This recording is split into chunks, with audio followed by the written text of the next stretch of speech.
Hello everyone, আমি এখন coffee খাচ্ছি।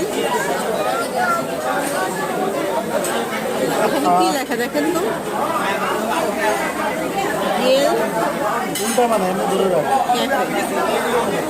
আসলে এটা খুবই ইয়ামি।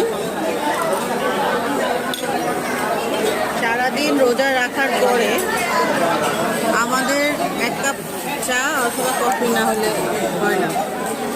তো এই জন্য এখানে আসার পরে আমরা একটু কফি খাচ্ছি। আমাদের খাওয়া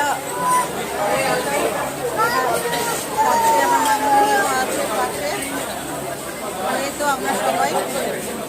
তো দর্শক, আমার চ্যানেলটি যারা নতুন দেখতেছেন অবশ্যই সাবস্ক্রাইব করে রাখবেন। আজকে ইফতার খেতে আমরা বুফেতে আসছিলাম, এটা ধানমন্ডিতেই। আমার মামুনি আসলে একটু আনইজি ফিল করতেছে, অনেক ক্রাউড। আমি আপনাদের সাথে